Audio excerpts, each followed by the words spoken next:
আসসালামু আলাইকুম রহমতুল্লাহ বরাকাতুহু। পরম করুণাময় আল্লাহর নামে শুরু করছি, যিনি আমাদেরকে সৃষ্টি করেছেন। Voice of Abdullah official channel থেকে আবদুল্লাহ বলতেছি। পৃথিবীর যেখান থেকে আমার চ্যানেলে যুক্ত হয়েছেন সবাইকে স্বাগত।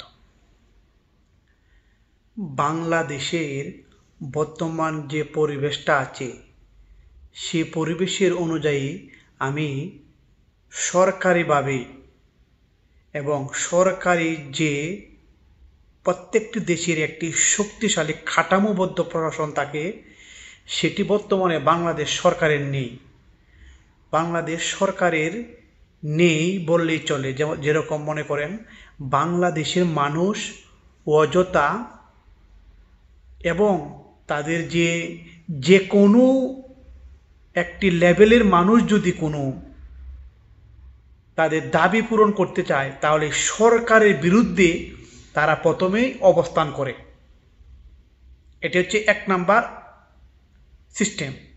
দ্বিতীয় সিস্টেম হচ্ছে, সরকারের বিরুদ্ধে অবস্থান নেওয়ার পরে তারা রাস্তা অবরোধ করে, জনগণ সেখানে কষ্ট হেনস্থার শিকার হয় এবং সরকারের পক্ষ থেকে কিংবা রাষ্ট্রীয় যে পুলিশ প্রশাসন, আর্মি, সেনাবাহিনী এবং বিডিআর, বাংলাদেশের আরও অনেক ধরনের প্রশাসন আছে, তারা এখানে 0 পয়েন্ট হিসেবে কাজ করে।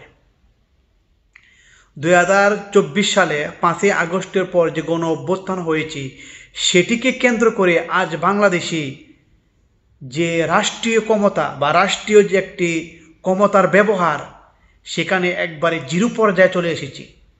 এখানে সম্পূর্ণ প্রাধান্য দেওয়া হচ্ছে সাধারণ জনগণ এবং সাধারণ জনগণকে কেন্দ্র করে কিছু মহল, তারা এখানে এই 20 কোটি মানুষকে হেনস্থা স্বীকার করছে। হায়রে বাংলাদেশ!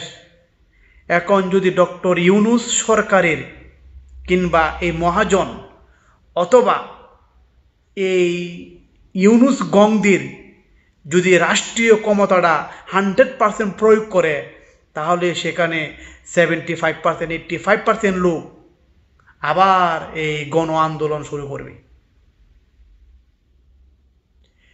বাংলাদেশের শেখ হাসিনা বিগত 15 সাল কিংবা 17 সাল যেভাবে তিনি বাংলাদেশটিকে একটি রোল মডেল তৈরি করেছেন, সেখানে ছিল একটি শাসন ব্যবস্থা, সেখানে ছিল মানুষের অধিকার, সেখানে ছিল মানুষের ঘুম, মানুষ আরাম আয়েশে ঘুমাতে পারত, মানুষের ছিল একটি কর্মজীবন, মানুষের ছিল একটি সুন্দর সুশৃঙ্খল জীবন এবং সরকারের বিরুদ্ধে কোনো কিছু বলার কোনো মানুষের কোনো সাহস ছিল না।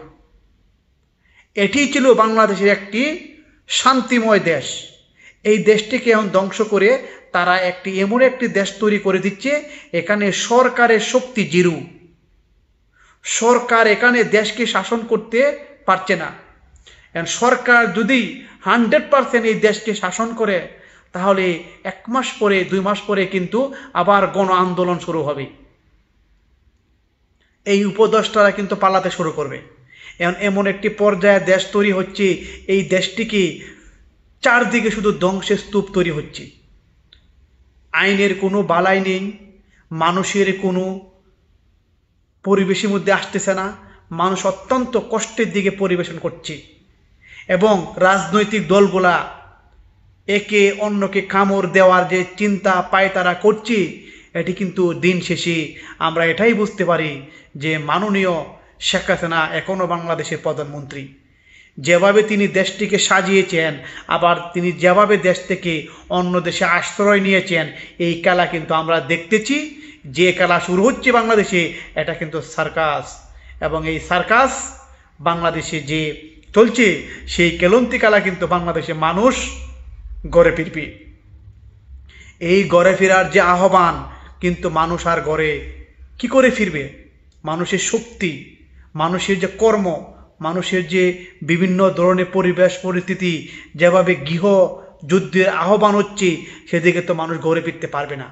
যদি ঘর থেকে ফিরতে হয় তাহলে আওয়ামী লীগের শক্তি এবং দেশকে নতুন করে আবার যুদ্ধ করে আবার পুনরায় আওয়ামী লীগ সরকারকে গঠন করা হবে। তাই বাংলাদেশে মানুষ, তাই আমি এই বাংলাদেশে বর্তমান যে পরিবেশ পরিস্থিতিকে আপনাদেরকে আমি যে প্রতিবেদনটি তুলে ধরলাম সেটিকে কেন্দ্র করে আজ আপনাদের মাঝ থেকে আমি বিদায় নিচ্ছি। দেখা হবে পরে কোনো ভিডিওতে ইনশাল্লাহ। আসসালামু আলাইকুম ওয়া রাহমাতুল্লাহি ওয়া বারাকাতুহু।